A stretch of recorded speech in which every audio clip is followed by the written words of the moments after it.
तो आइए क्लास, आज हम बात करने वाले हैं अपने chapter number 3 again the financial marketing management के बारे में। और हमारा जो चैप्टर का नाम है वो है ट्रेडिंग मेंबरशिप, राइट। इसी चैप्टर को हम कुछ टाइम से कर रहे हैं लगातार, और इसके एक अलग पार्ट के बारे में आज हम बात करेंगे। हेडिंग जो आज हमारी है जिसके ऊपर हम लोग बात करने वाले हैं वो है न्यू मेंबरशिप।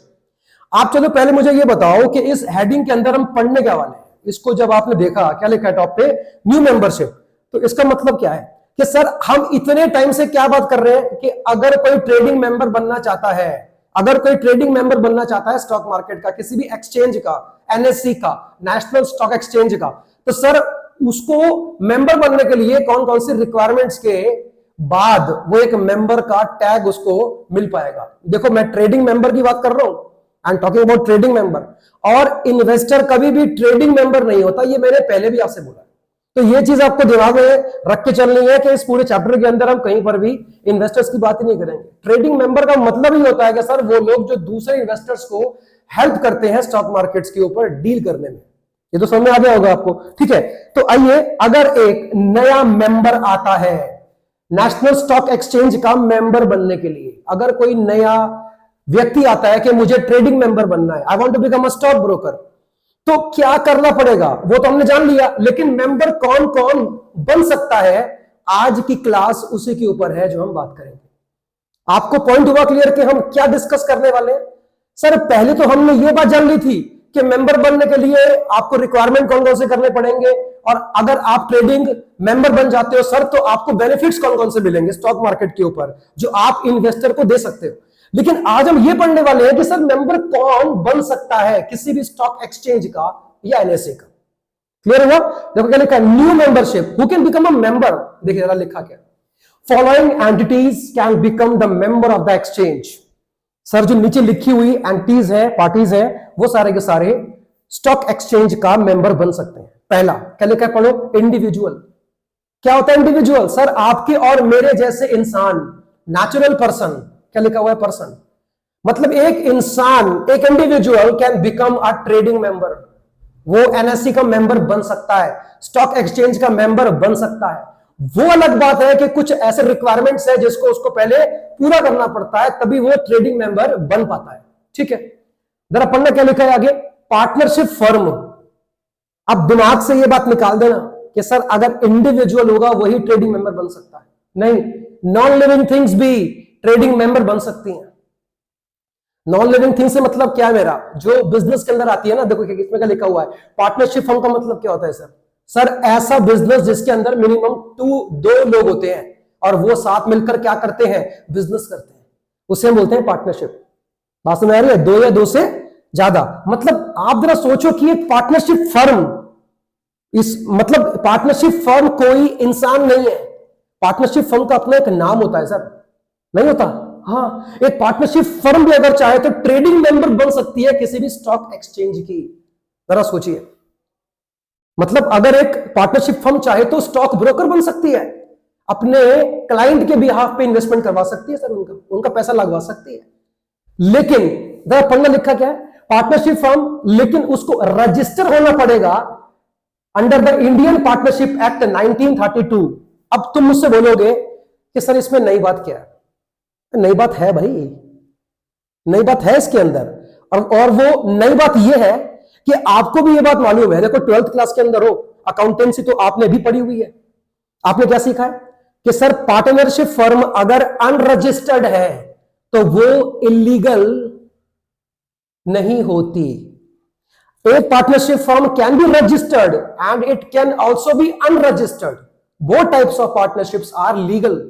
लेकिन यहां क्या लिखा है, अगर उस पार्टनरशिप फर्म को क्या बनना है सर, ट्रेडिंग मेंबर बनना है किसी स्टॉक एक्सचेंज का, तो सर सबसे पहले उसको अपने आप को इंडियन पार्टनरशिप एक्ट 1932 के अंदर अपने आप को रजिस्टर करवाना होगा।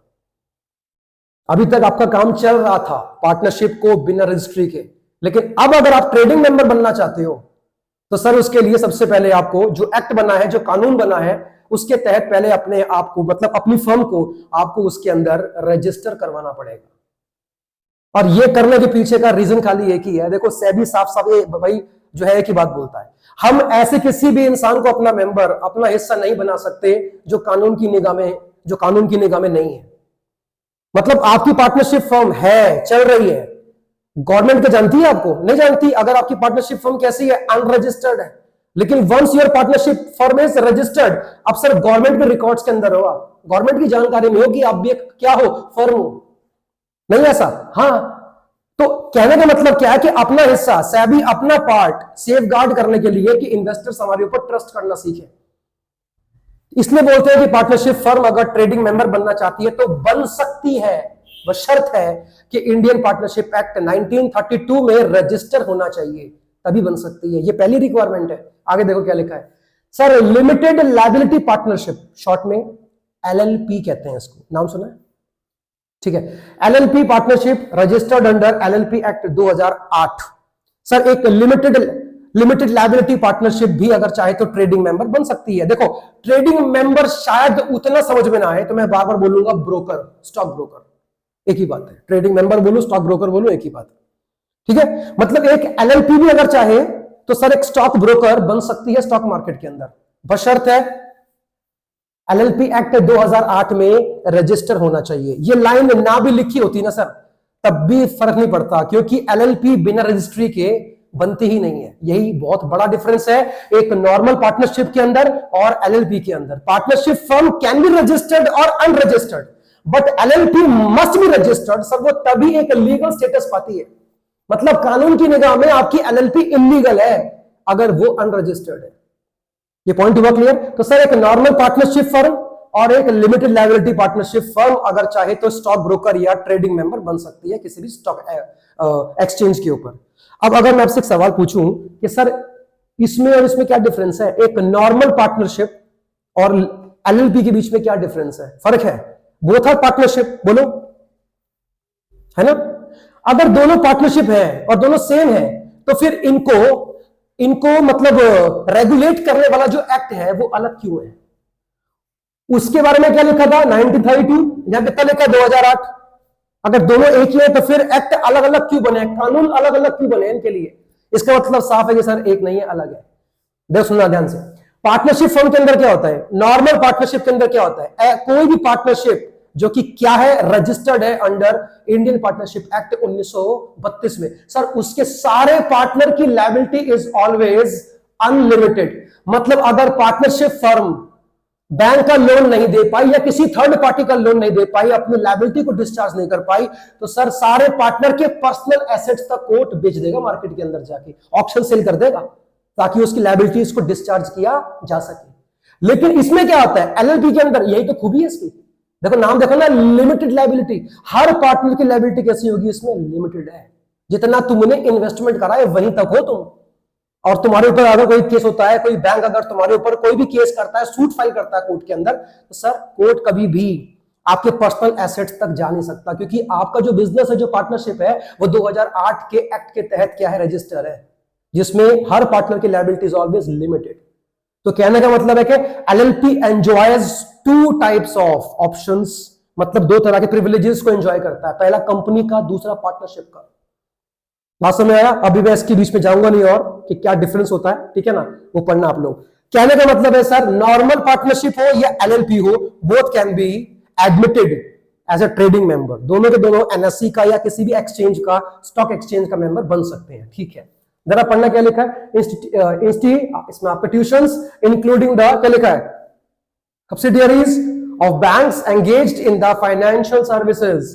सर कोई भी संस्था including subsidiary of the banks, कोई भी बैंक या बैंक के नीचे काम करने वाला बैंक स्टॉक एक्सचेंज का मेंबर बन सकता है। एक बैंक है, उसके नीचे एक और बैंक है, तो जो ऊपर वाला बैंक है नीचे वाले बैंक को कंट्रोल करता है। एक एक्स है और एक वाई है, एक्स के नीचे काम करता है वाई बैंक, तो Y is the subsidiary of X bank. Both can become what trading member of a stock exchange, they can become a stock broker। बात समझ आ रही है? आगे बढ़ते हैं।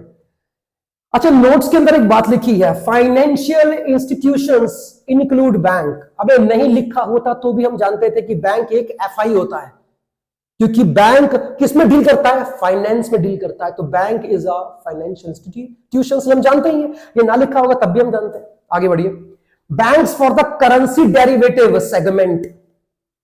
सर जो जो बैंक करेंसी डेरिवेटिव सेगमेंट्स में डील करते हैं ना, वो भी ट्रेडिंग मेंबर बन सकते हैं। अब तुम बोलोगे सर ये क्या होता है, करेंसी डेरिवेटिव का मतलब क्या होता है? इसके पहले भी हमने बात करी है, जो पहले की है मेरी जो क्लासेस थी, उसको जरा एक बार जाके चेक कर लो, आपको मीनिंग मिल जाएगा इसका, what is currency derivative segment. समझ आ गया? आगे बढ़े, क्या लिखा है, बॉडी कॉर्पोरेट्स, जिसमें कंपनीज आती हैं। कहने का मतलब है, कॉर्पोरेट का मतलब है क्या होता है, कंपनी होता है। सर कोई कंपनी भी अगर चाहे तो ट्रेडिंग मेंबर बन सकती है स्टॉक मार्केट के अंदर जाके। A company can also become a stock broker। जरा सोचो यार, है ना। Body corporate including companies as defined under the companies act 2013 provided they meet specific criteria specified by SEBI. क्या मतलब हुआ बात का? बहुत लंबी बात लिखी है ना, मतलब क्या, कुछ नहीं है, सिंपल सी बात लिखी है कि सर कोई भी कंपनी जो कंपनीज एक्ट 2013 में रजिस्टर्ड है, वो भी एक ट्रेडिंग मेंबर या स्टॉक ब्रोकर बन सकती है। बस शर्त है कि वो सेबी के सारे स्पेसिफाइड जो क्राइटेरिया की रिक्वायरमेंट्स को मीट करती हो। सेबी ने जैसा बोला आपको, उस तरह के प्लेटफॉर्म पर आप हो सर, वो सारी बातें मानते हो, सारे कंप्लायंसेस करते हो आप, तब आपको सेबी एक मेंबरशिप मान सकता है स्टॉक ब्रोकर के तौर पे किसी भी स्टॉक मार्केट पे। बात समझ में आ रही है? आगे बढ़ सकते हैं। देखो ध्यान से, एक बार पूछना है, देखो आगे बढ़े। ठीक है सर, हमने यहां से लेके यहां तक तो जान लिया। अब हम क्या पढ़ने वाले हैं, जरा पढ़ना। Membership in NSC is available for different segment groups. क्या मतलब है कहने का कि सर नेशनल स्टॉक एक्सचेंज के ऊपर मेंबरशिप जब आप लेते हो तो सर अलग अलग तरह के सेगमेंट में मेंबरशिप ले सकते हो। ये क्या होता है सेगमेंट, बताया था पिछली बार। सर स्टॉक एक्सचेंज के ऊपर ना, नेशनल स्टॉक एक्सचेंज के ऊपर ना अलग अलग पार्ट्स हैं। क्या बोला, अलग अलग पार्ट बने हैं। जैसे कि एक पार्ट उसके अंदर ऐसा है सर जो सिर्फ आपको डेट मार्केट ही ऑफर करता है। डेट का मतलब क्या होता है सर, डेट का मतलब क्या होता है, कर्जा। आप जहां पर भी डेट मार्केट के अंदर जाओगे ना, अगर आप पैसा लगाने के लिए, तो सर एक ऐसी मार्केट है जहां पे आप सामने वाले को सिर्फ लोन दे सकते हो, और लोन दे वो तुम्हें क्या देने वाला है, इंटरेस्ट पे करने वाला है। इसका मतलब साफ है कि डेट मार्केट के अंदर return on investment is your interest.